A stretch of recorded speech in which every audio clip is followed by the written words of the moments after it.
Et quand la tristesse arrive, je sais tu es là, toujours près de moi. Bon jeudi, bienvenue à votre émission La Victoire de l'amour. J'espère que vous allez bien aujourd'hui. J'aimerais prendre le temps de saluer d'une façon particulière les gens qui nous écoutent de Winnipeg. Il y en a beaucoup, je reçois beaucoup de lettres de cette région-là, alors je vous souhaite la bienvenue. Ce matin, on rejoint notre ami Pierre-Luc Bordelot.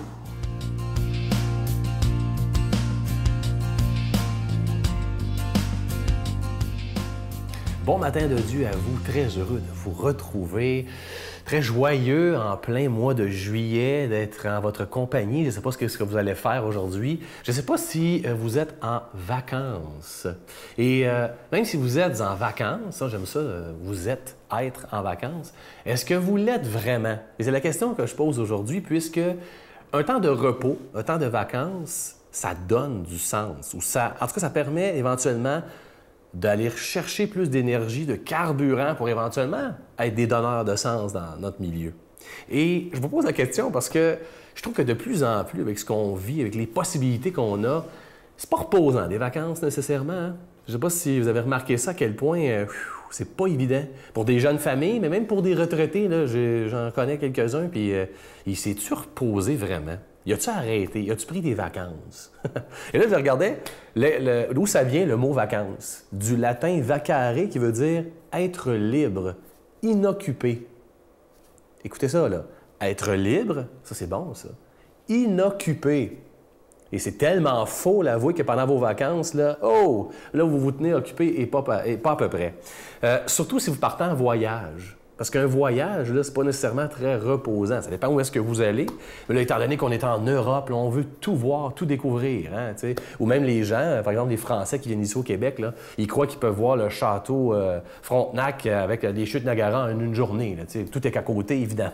Vous les reconnaissez. Moi, je parle de ça parce que je pense que c'est important de se planifier, je dirais, de vraies vacances au sens du terme. Inoccupé et libre. Vous savez, je me suis marié et on a organisé, évidemment, un voyage de noces. Mais là, j'ai dit rapidement à ma conjointe à l'époque, qui est devenue ma femme, j'ai dit, moi, je te dis tout de suite, je ne veux pas faire un voyage de noces. Je veux faire une vacance de noces. Ça fait longtemps là, qu'on organise ça. On a beaucoup à faire, on travaille fort. Moi, je veux me reposer. Alors, on est allé destination soleil et on n'a rien fait pendant une semaine. Puis même là, c'était difficile parce qu'il y avait des escapades possibles. On pouvait faire des choses. Là, on se dit, on va peut-être manquer ça, il ne faut pas le manquer. C'est incroyable l'envie irrésistible de s'occuper. Et là, je sais que je m'adresse à plusieurs qui se reconnaissent. Il faut absolument que j'aie lu ce livre-là. Il faut absolument que j'aie vu ce film-là, que j'ai été voir cette pièce de théâtre-là. Il faut que j'aie été dans tel lieu. C'est incroyable. Moi, je fais juste nous dire que c'est correct, c'est normal de se tenir occupé en vacances. On a du temps. Mais l'inoccupation, c'est difficile et je crois que c'est nécessaire. Je crois qu'il faut s'arrêter. Pour donner du sens, il faut reconnaître ses limites et s'accorder un temps de repos et de vraies vacances, soit être libre et inoccupé. Notre Père qui es aux cieux, que ton nom soit sanctifié, que ton règne vienne, que ta volonté soit faite sur la terre comme au ciel. Donne-nous aujourd'hui notre pain de ce jour. Pardonne-nous nos offenses comme nous pardonnons à ceux qui nous ont offensés. Ne nous laisse pas entrer en tentation, mais délivre-nous du mal, car c'est à toi qu'appartient le règne, la puissance et la gloire pour les siècles des siècles. Amen. La Victoire de l'amour vous invite à sa retraite spirituelle dans le centre du Québec les 6, 7 et 8 octobre 2017 sous le thème « Découvrir Dieu comme un Père ». Venez vivre des moments de ressourcement inoubliables en compagnie de Sœur Angèle, l'abbé Stéphane Roy, Pierre Faubert, psychologue, le docteur Gaëtan Brouillard, Brigitte Bédard, Sylvain Charon, Miguel Padilla et la présence exceptionnelle de Franck Nicolas, conférencier reconnu mondialement, à l'hôtel et suite Le Dauphin à Drummondville. Réservé au 514-523-4433 ou sans frais au 1-888-811-92-91. Venez découvrir comment Dieu, notre Père, nous aime sans jamais nous juger. Je prends quelques instants pour solliciter votre aide pour le ministère de la Victoire de l'Amour. Vous savez, ceux qui nous écoutent depuis, il y en a qui nous écoutent depuis 22 ans déjà, vous savez que normalement, lorsque vous faites un don de 25 $, on vous envoie un cadeau. Et ce mois-ci, c'est le mois de juillet, c'est toujours un mois assez difficile. Le mois de juin aussi a été très difficile au niveau des dons. On a décidé, c'était une décision très difficile, mais de dire on ne donnera pas de cadeau pour le mois de juillet, en espérant que les gens vont quand même contribuer à la Victoire de l'Amour. Je pense que le plus beau cadeau qu'on peut vous donner, c'est d'avoir cette émission 7 jours par semaine sur le réseau TVA depuis plus de 22 ans. Et ça, je pense que ça tient du miracle. Moi, à chaque fois que je pense à ça, je me dis c'est vraiment un miracle qu'on soit là depuis plus de 22 ans. On n'a pas de subvention, c'est seulement grâce à la prière des gens et aux dons des gens, parce que vous savez qu'on doit payer pour être à la télévision, que ce soit pour la production et la diffusion. Alors moi, je vous tends la main et je vous pose une question. Est-ce que la parole de Dieu vaut la peine qu'on donne un don afin qu'elle soit annoncée? Je vous remercie de tout cœur. Je vous donne l'adresse. La Victoire de l'Amour, casier postal 120, succursale Boucherville à Boucherville, le J4B 5EC, je vous la redonne. La Victoire de l'Amour, casier postal 120, succursale Boucherville à Boucherville, le J4B 5E6, également par téléphone, par carte de crédit, du lundi au vendredi, de 8h30 à 16h30, pardon, 514-523-4433, 523-4433 ou sans frais, le 1-888-811-9291, 1-888-811-9291 et aussi sur notre site Internet, le www.lavictoiredelamour.org. Merci de tout cœur de donner des mains à la Providence. Bonne journée.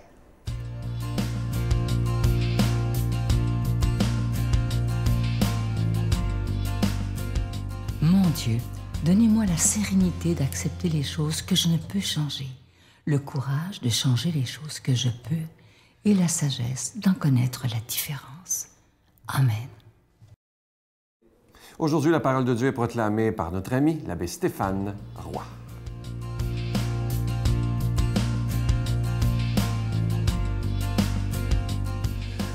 Bonjour à toi aujourd'hui et bon jeudi matin.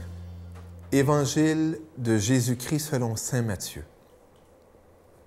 Jésus, montant en barque, refit la traversée et alla dans sa ville de Capharnaüm. Et voici qu'on lui présenta un paralysé couché sur une civière. Voyant leur foi, Jésus dit au paralysé, « Confiance, mon enfant, tes péchés sont pardonnés. » Et voici que certains parmi les scribes se disaient, « Celui-là blasphème. » Mais Jésus, connaissant leurs pensées, demanda, « Pourquoi avez-vous des pensées mauvaises? » En effet, qu'est-ce qui est le plus facile? Dire « Tes péchés sont pardonnés » ou bien dire « Lève-toi et marche ». Eh bien, pour que vous sachiez que le Fils de l'homme a le pouvoir sur la terre de pardonner les péchés. Jésus s'adressa alors au paralysé. Il lui dit, « Lève-toi, prends ta civière et rentre dans ta maison. » Il se leva et rentra dans sa maison.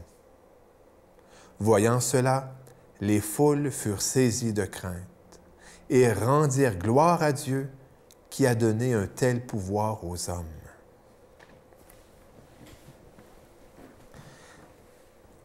Tu sais sans doute que l'une des lectures que l'on peut faire de Jésus, c'est de voir Jésus révélateur du Père. Lui qui a dit « Qui me voit, voit le Père ». Ainsi, lorsque l'on voit Jésus se pencher sur ce malade paralysé, couché sur sa civière, transporté par des porteurs, des amis, voisins, on peut voir le Père se pencher sur son enfant, malade, et lui dire « Je te pardonne ». C'est beau, parce que si la maladie et la mort sont entrées dans le monde à cause du péché, ce péché qui a fait que Adam et Ève se sont comme cachés du Père, en la personne de Jésus, nous voyons le Père se pencher sur son enfant qui, à cause des péchés, est blessé et en le pardonnant, le relève. Mais bien évidemment, ce pouvoir de pardonner les péchés suscite bien des remous. Ces remous, eh bien, sont les forces du mal qui veulent nous enfermer dans notre culpabilité, nous enfermer dans nos péchés, nous enfermer dans la maladie qui mène à la mort. Voilà pourquoi, eh bien, ces scribes, ces pharisiens se scandalisent et vont persécuter Jésus jusqu'à le conduire au crucifixion parce qu'il se donne le pouvoir, parce qu'il s'arroge le pouvoir de pardonner les péchés. Mais ça ne fera pas broncher Jésus. Jusqu'à la fin, jusqu'à la croix, il va dire au bon larron que pardonné, il va être avec lui dans le paradis. C'est l'une des missions fondamentales de Jésus que de nous pardonner, de nous offrir son pardon, de nous libérer de ce fardeau du péché. Voilà pourquoi les apôtres, dans les Actes, et puis Saint Paul dans ses lettres, va le dire. Nous vous en supplions, laissez-vous réconcilier avec Dieu. Parce que, ayant compris Jésus, ils comprennent que là n'est pas un point secondaire, mais essentiel de la mission de Jésus, de la mission de l'Église, d'offrir le pardon et de libérer, délivrer les gens de leurs péchés. Voilà pourquoi, d'ailleurs, Jésus, après sa résurrection, va donner ce pouvoir qu'il a à ses apôtres, à son Église, à ses ministres et ses prêtres. Et encore aujourd'hui, on voit bien que ce pouvoir agace. On voudrait passer à côté. Et pourtant, ceux qui acceptent de vivre l'expérience de la réconciliation, ceux qui acceptent de vivre l'expérience de la miséricorde, ceux qui acceptent d'accueillir le pardon, eh bien, savent que c'est l'une des plus belles expériences de la vie, qu'on est libéré lorsqu'on sort de cette expérience, qu'on en est léger, qu'on en est touché. Oui, rendons grâce à Dieu de son pardon.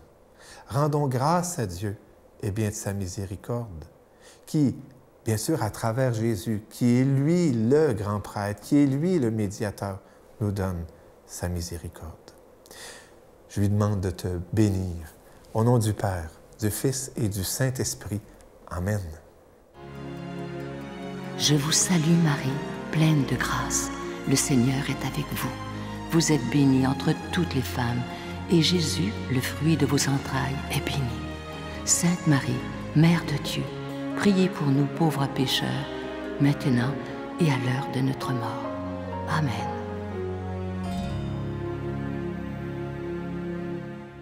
Je vous laisse avec une pensée qui est très, très courte, mais tellement puissante. Ça dit ceci: faites-vous enfin un cadeau, pardonnez. Et ça, c'est tellement vrai. Je pense que lorsqu'on décide de pardonner à quelqu'un, c'est à nous qu'on fait un cadeau. Et si le Seigneur nous invite à pardonner à ceux qui nous ont fait du mal, c'est qu'il sait que ça va nous libérer, nous aussi. Alors, moi, je connais des gens, un jour, quelqu'un m'avait écrit en disant « Jamais je ne pardonnerai à telle personne ».